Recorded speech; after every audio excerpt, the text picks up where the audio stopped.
പിതാവിൻ്റെയും പുത്രൻ്റെയും പരിശുദ്ധാത്മാവിൻ്റെയും നാമത്തിൽ ആമേൻ. എൻ്റെ പ്രിയപ്പെട്ട സഹോദരങ്ങളെ, നല്ല പ്രഭാതത്തെയും നല്ല ദിവസത്തെയും ഓർത്ത് നല്ല ദൈവത്തിന് നന്ദി പറയും.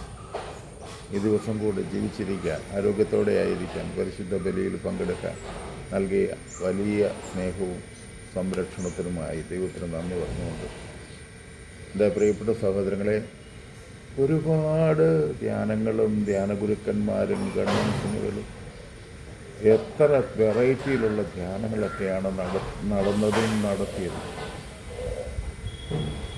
ഒരുപാട് സന്തോഷമുണ്ട് ഇതൊക്കെ ഓർക്കുമ്പോൾ. ബൈബിള് മുഴുവൻ പഠിപ്പിക്കുക, അങ്ങനെ പഠിപ്പിച്ചിട്ട് ജീവിതം നന്മയായി കൊണ്ടുപോകാനുള്ള വഴിയൊക്കെ കാണിച്ചു കൊടുക്കുക. ഇനി എനിക്ക് ഈ ധ്യാനഗുരുക്കന്മാരോട് പറയാനുള്ളത്, നിങ്ങൾ 10ഉം 15ഉം ധ്യാനം ഒരേ കൺവെൻഷനും ഒരേ സ്ഥലത്ത് തന്നെ നടത്തി ഒരുപാട് പേരും പെരുമയും ഒക്കെ, അല്ലെങ്കിൽ ഒരു 3 പേര് കൂടിയാൽ ഒരു 20 കൊല്ലത്തെ ധ്യാനം 3 വലിയ ധ്യാന ഗുരുക്കന്മാർ നടത്തിയിട്ടുണ്ട്.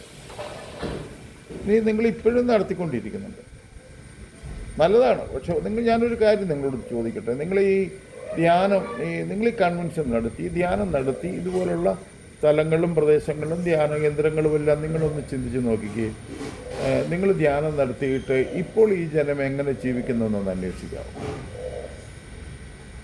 ഞാനൊരു കുട്ടനാട്ടുകാരനാണ്. കുട്ടനാട്ടിൽ വിതച്ചാൽ അത് എങ്ങനെയുണ്ടെന്നും അത് കൊയ്യാൻ വരുമ്പോൾ എത്ര വിളവ് കിട്ടുന്നു ഒക്കെ കൃഷിക്കാരൻ നോക്കും. ഇതൊരു സ്വാഭാവിക തലമാണ്. അങ്ങനെയാണ് നിങ്ങൾ വിതച്ച ഈ ദൈവവചനം എവിടെയെങ്കിലും ജീവിക്കുന്നുണ്ടോ, മനുഷ്യന് ജീവിക്കാൻ പറ്റുന്നുണ്ടോ, അതോ ഇങ്ങനെ ഇപ്പോഴും ഇങ്ങനെ ഒരു ധ്യാന കേന്ദ്രം കഴിഞ്ഞ് മറ്റൊരു ധ്യാന കേന്ദ്രത്തിലേക്ക് ഓടുന്ന അവസ്ഥയാണോ? മനുഷ്യന് മാനസാന്തരത്തിന് നിലനിൽക്കുന്നുണ്ടോ, അല്ലെങ്കിൽ അത് എന്തുകൊണ്ടാണ് അങ്ങനെ നിലനിൽക്കാൻ പറ്റാതെ വരുന്നത്? ഇങ്ങനെയുള്ള കാര്യങ്ങളെപ്പറ്റി ഒന്ന് അന്വേഷിക്കുന്നത് ഒത്തിരി നല്ലതാണ്.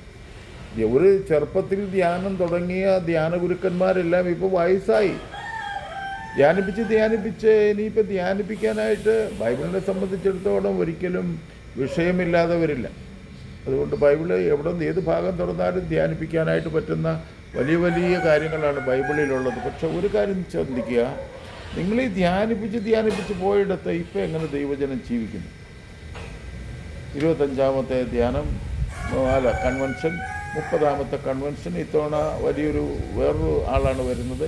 ഈ ധ്യാനഗുരുക്കന്മാരെല്ലാം ഒന്ന് പുറകോട്ട് നോക്കേണ്ട വലിയ ആവശ്യമാണ്. രണ്ടാമത് മറ്റൊരു കാര്യം കൂടെ പറയട്ടെ, ഈ ധ്യാനം കൂടിയിട്ട് നിങ്ങളൊരു പരിഹാര ജീവിതം ജീവിക്കണമെന്ന് ആരും പറയുന്നില്ല. കുറച്ച് കാര്യങ്ങളെല്ലാം പറഞ്ഞ് കുറച്ച് സാക്ഷ്യവുമൊക്കെ കേൾപ്പിച്ചിട്ട് പറഞ്ഞു വിടുക, കൊള്ളാം. നിങ്ങളിനിയും പോയിട്ട് ഈ സമൂഹത്തിൽ ഒരുപാട് വിഷമിക്കുന്ന മനുഷ്യരുണ്ട്, വേദനിക്കുന്ന മനുഷ്യരുണ്ട്. നിങ്ങൾക്ക് പങ്കുവെക്കാൻ കഴിയുന്ന നന്മകളെല്ലാം പങ്കുവെക്കണമെന്ന് പറയുന്നില്ല. ഇനി അങ്ങനെ വല്ലതും ചെയ്തോ? അടുത്ത ധ്യാനത്തിന് വരുമ്പോൾ, കഴിഞ്ഞ 2-3 ധ്യാനത്തിന് മുമ്പെങ്കിലും ഇവിടെ കൂടിയവർ എത്ര ധ്യാനം ഇപ്പോൾ കൂടിയിട്ടുണ്ട്? നിങ്ങളുടെ ജീവിതത്തിൽ നിങ്ങൾക്ക് എന്ത് നന്മ ചെയ്യാൻ പറ്റിയിട്ടുണ്ട്? ഇല്ലെങ്കിൽ പിന്നെ എന്തിനാണ് നിങ്ങൾ ധ്യാനിക്കാൻ വരുന്നത്? ഈ ഓരോ മനുഷ്യനും ധ്യാനം കൂടി വരുമ്പോൾ ആ ധ്യാനത്തിൽ, ഇപ്പോൾ ഒരു ഡോക്ടറിലേക്ക് ചെന്ന് മരുന്ന് വാങ്ങിച്ചുകൊണ്ട് പോകുന്ന, രോഗത്തിന് മരുന്ന് വാങ്ങിച്ചുകൊണ്ട് പോന്നാൽ അടുത്ത പ്രാവശ്യം ചെല്ലുമ്പോൾ ഡോക്ടർ ചോദിക്കും, ഇപ്പം എങ്ങനെയുണ്ട് വിശേഷം, ഇപ്പം എങ്ങനെയുണ്ട് ആരോഗ്യം? ഇങ്ങനെ ജീവിതത്തെ പറ്റി ചോദിക്കാൻ കഴിയാതെ കുറേ വിളമ്പി ഇങ്ങനെ കൊടുത്തിട്ട് പോണു.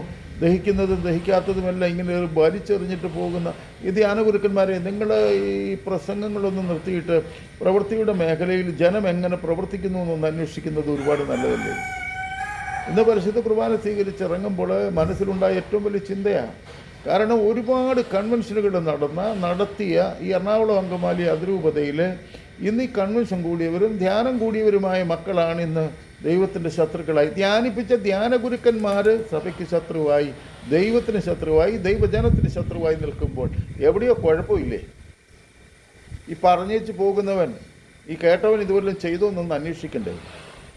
ഇതൊന്നുമില്ലാതെ ഇങ്ങനെ കൺവെൻഷൻ ഒരു പന്തലിൽ നിന്ന് മറ്റൊരു പന്തലിലേക്ക് ഓടുന്ന നിങ്ങൾ ഈ ഓട്ടം ഒന്ന് അവസാനിപ്പിച്ച്, നിങ്ങൾ 4 പ്രാവശ്യം കൺവെൻഷൻ നടത്തിയിട്ടുള്ള ആ സ്ഥലങ്ങളെപ്പറ്റി ഇറങ്ങി ഒന്ന് അന്വേഷിക്കാൻ സാധിക്കട്ടെ. വിതച്ച വിത്തൊക്കെ ഇപ്പോഴും കിളുത്ത് നിൽപ്പുണ്ടോ? കിളിർത്ത വിത്ത് ഫലം നൽകിയിട്ടുണ്ടോ?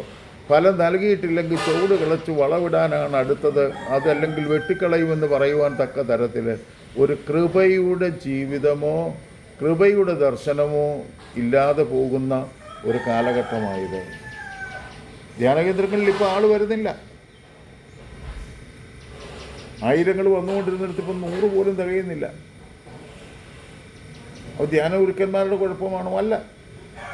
പക്ഷെ നിങ്ങളാരും ഒരു കുമ്പസാരം കഴിഞ്ഞാൽ 10 അന്മാറുചേരം ഇല്ല ചൊല്ലിട്ട് പൊക്കൊള്ളാൻ പറയും. വലിയ നട്ടമില്ലാതെ 10 ചൊല്ലിട്ട് പോകും. അതിൻ്റെ അർത്ഥവും വ്യാപ്തിയൊന്നും അറിയില്ല. എന്നാൽ മറ്റൊരുത്തൻ്റെ കട്ടെടുത്തവനും പിടിച്ചു പറിച്ചവനും ഒക്കെ ഇത്തരത്തിൽ സമൂഹത്തോട് തിന്മ ചെയ്തവന് ഇപ്പം മുതലുണ്ടല്ലോ, നീ എന്നാൽ 10 രൂപ കൊടുക്ക്, അതിൽ പാവപ്പെട്ടവന് ഒരാൾക്ക് വീട് വെച്ച് കൊടുക്ക്, അങ്ങനെ ആ സാമ്പത്തിക സ്ഥിതി അനുസരിച്ച് അങ്ങനെയൊക്കെ പറയാൻ പറ്റുമോ? അല്ലേ?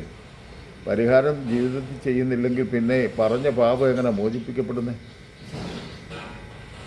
നിസ്സാരമായ പരിഹാരക്രിയകൾ പറഞ്ഞു വിട്ടിട്ട് അത് കേൾക്കുമ്പോൾ വിചാരിക്കും ഇത്രയേ ഉള്ളല്ലോ എന്നാണ് വിചാരിക്കുന്നത്. അവിടെ കൊണ്ട് തീരുവോ? തീരത്തില്ലെന്നാണ് പഠനം. പരിഹാരം ചെയ്തേ പറ്റൂ. വലിച്ചുവാരി കൂട്ടിയ സക്കേബൂസ് പറഞ്ഞതെല്ലാം ഞാൻ വിട്ടുകൊടുക്കാം, ഞാൻ പറ്റിച്ചെടുത്തവന് തിരികെ കൊടുക്കാം, മറ്റേ ദാനധർമ്മം ചെയ്യും, ഇങ്ങനെയൊക്കെ പറഞ്ഞു. അപ്പോൾ കർത്താവ് പറഞ്ഞു ഇന്ന് ഈ കുടുംബത്തിന് രക്ഷകരായി വന്നിരിക്കുന്നു.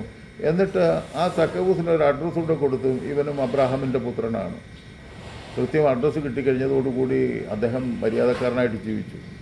ഇങ്ങനെ ജീവിക്കുന്നുണ്ടോ? ജീവിക്കാനുള്ള പ്രയത്നം കൊടുക്കുന്നുണ്ടോ? ഇല്ലെങ്കിൽ പിന്നെ എന്ത് കൺവെൻഷനാ? കുറെ പഠിച്ചു പോയിട്ട് കാര്യമില്ല, പ്രാക്ടീസ് ചെയ്യുന്നില്ല. ആ പ്രാക്ടീസിലൂടെ വിശുദ്ധരായി തീരാനോ നന്മയിലേക്ക് വരാനോ പറ്റാത്ത ഒരു ജനത്തെ വാർത്തെടുത്തിട്ട് നിങ്ങൾക്ക് എന്ത് ഗുണം?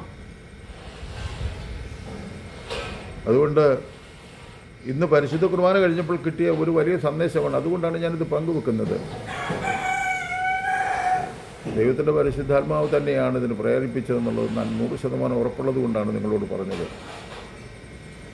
ഇത് എല്ലാ ധ്യാന ഗുരുക്കന്മാർക്കും അറിയാം, പരിചയമുള്ളവർ ഇതൊന്ന് ഷെയർ ചെയ്ത് കൊടുക്കണം.